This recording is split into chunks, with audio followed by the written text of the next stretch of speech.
Hello, my name is Erica Benarzik, and this is my Technology in Teaching and Learning final project. Please excuse me, for I have the flu, my voice, and the occasional cough or so. So, leading into that, I'm going to talk about QR codes first. They are created with a QR code generator, or on the QR code generator website. It allows you to create codes for just about anything, like links to videos, websites, and more. They are generated black and white pixelated squares, as you can see here, that can provide access to websites, videos, and more. I learned that QR codes can be created for just about anything and placed almost anywhere.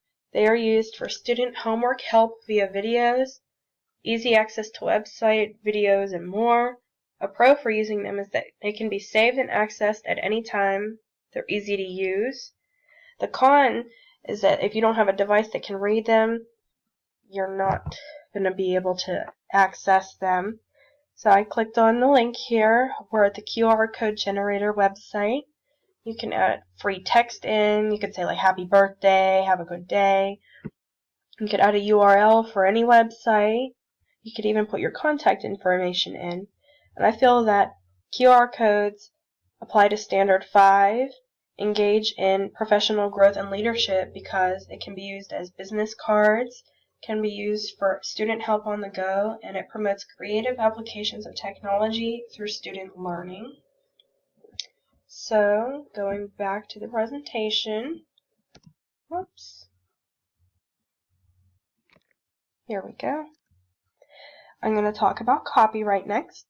So we researched in class via a scavenger hunt the copyright laws, and there's a lot of information available online about these laws. And they are laws that regulate the use of images, videos, music, and more. I learned that copyright laws are important as a teacher when creating tools and presentations. The use is that they are teacher-implemented strategies, and you can encourage students to understand copyright. A pro is that it protects works and it informs users. And con is that not everything is available for personal use, and it can be kind of confusing. So to show you that, I have a screenshot from Google that you can go and change the usage rights allowed on things such as images, and you want to click on labeled for reuse so that you can use those in your projects for school. I also feel that this applies to Standard 5, engage in professional growth and leadership, because knowledge of proper use in the classroom is effectively used by this, and it also instills knowledge amongst students. So, that leads me to talking about the Voki. This is the Voki avatar. The project included the creation of an avatar that spoke via text-to-talk, discussing my own personal view on the role technology plays in education. A Voki is an avatar that can be personally designed and talks via different methods. I learned that Voki is a simple tool to use and that middle school students will love this rather than typical writing assignments. A use of this is that it can be used for brief formative assessments and projects. The pro is that students love using technology and it's very, very simple to use. A con is that the free version has minimal options and advertisements. So I'm going to click on the link here. Turn up the volume a little. Just to give you a snippet. My name is Erica Benarzik. My major is middle level education, science, and social studies. And it talks, I think technology plays an important role in education. I was able to create my own avatar. I was able to design this and pick the background. And I feel that this applies to Standard 1, facilitate and inspire student learning and creativity, because it promotes, supports, and models creative and innovative thinking and inventiveness. It permits students to use creativity while being engaged, and students want to learn. So that's the Voki avatar. Next I'm going to talk about the Powtoon presentation. Let's go back.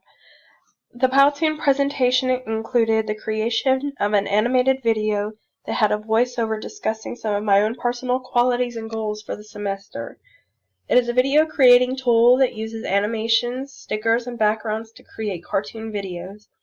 I learned that Powtoon is a fun way to present visuals with audio, especially for presentations or instructions. A use can be for presentations and instructions, as I had already said. A pro is that students love using technology and it's exciting to use, and a con is that it can be confusing to use at first. So here I have the video of mine. I'm going to show you a little snippet here.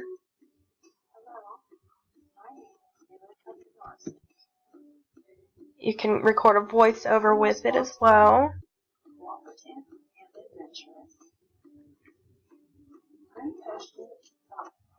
So that was the Powtoon presentation, and I feel that it applies to Standard 1, facilitate and inspire student learning and creativity because it promotes, supports, and models creative and innovative thinking and inventiveness, permits students to use creativity while being engaged, and students want to learn. So now leading into effective presentations, PowerPoint project, and screencast. The Screencast-O-Matic tool was used to present a PowerPoint on Spotify Premium. We were able to choose any topic and discuss it. This video was made with a Screencast-O-Matic. As you can see in the bottom corner of the screen, there is a little watermark that says Screencast-O-Matic. This tool can be used to record whatever is done on the screen along with audio via microphone.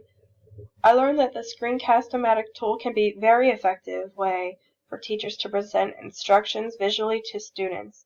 Students can view the videos at their own convenience. A use is that it can be used for presentations, instructions, etc. A pro is that visual learners can see rather than read what is to be done, and that can be viewed as many times as needed. And a con is that it can be confusing to use at first and a limited amount of time to record with the free version. So I'm going to show you a little snippet of my other screencast here. Hello, my name is Erica Ben-Marsick, and I am going to talk about You can see the little watermark down here in the corner. With Spotify Premium, you can download music. And I'm just going through a PowerPoint presentation. You can do just about anything with the Screencast-O-Matic tool. This is an excellent Let's skip through the video here a little bit. You can even make these playlists collaborative. You can make any playlist. So, I feel that this this tool applies to Standard 3, Model Digital Age Work and Learning, because the collaboration and communication with students, parents, and others. The videos are visible at any time via device access.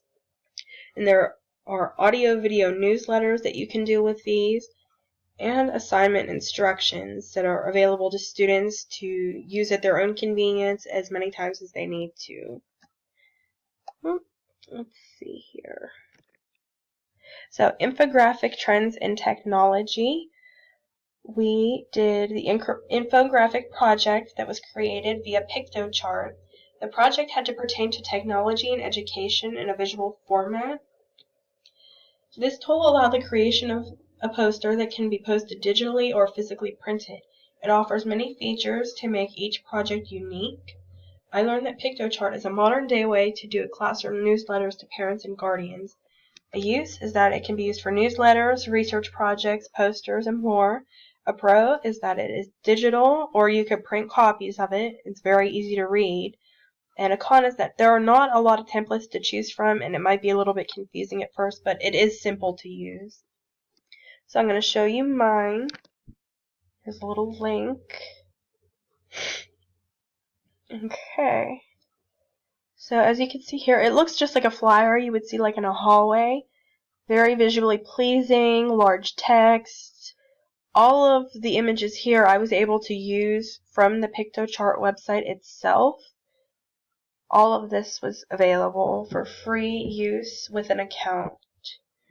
So going back to the presentation, I'm going to talk about how I feel that this applies to Standard 3, Model Digital Age Work and Learning, because collaboration and communication with students, parents, and others, and that newsletters and research projects can be done with this, and it supports student success and innovation. So next I'm going to talk about assessments. The assessments project included the creation of 2 brief quizzes and the observation of rubric creating websites. I chose to use Kahoot and Quizalize. These are both assessment tools online that students can participate in via their devices. I learned that there are many assessment tools available as an educator that students will enjoy rather than taking regular paper pencil exams and quizzes. A use of assessments is that they can improve further instruction and learning via results. Pro is that it can be like a game rather than a quiz, and students usually enjoy games. A con is that technical difficulties can throw off the purpose of tool. I'm going to show you, this is Kahoot, this is just a screenshot. The students would have just the answers on their devices, so Cheyenne, Helena, Austin, and Tallahassee. They would be able to click which one and the results would pop up on the screen. The question up here, what is the capital of Wyoming, would be on the front screen of the room. And this one is Quizalize. It has basically the same format. The students have the answers on their phones, and this one has a game. The little basketball player comes up and dunks in the hoop, and there are a couple different games and options that you can use with Quizalize. I feel that this applies to Standard 2, Design and Develop Digital Age Learning Experiences and Assessments, because assessments align with the standards and can be used to improve further instruction. So moving on, we did a digital simile project presentation that I did mine with Windows Movie Maker. This project was to visually present a simile about my media life. This tool provides a simple format everyone can use to create basic videos. It offers basic options to customize a video and its contents. I learned that presenting content can be done in a visually exciting way, even with a basic tool like Windows Movie Maker. A use of this can be to create basic video projects and practice technology skills because it is, like I said, very simple. A pro is that it comes pre-downloaded on Windows computers. It's very, very simple to use. A con is that there are not a lot of options for creativity, but there are some. But it's basic, so I think it would be good for younger students to be able to be acquainted with the tools that computers and technology have to offer. I'm going to show you a little snippet of mine here. Okay. My media life, Erica Menard. So you see there's just some text on here, pictures, some basic effects. Like a short.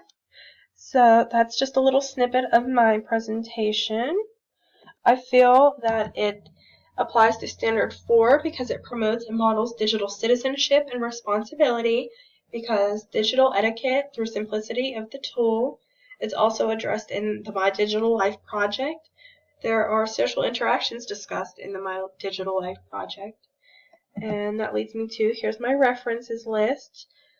And thank you for watching.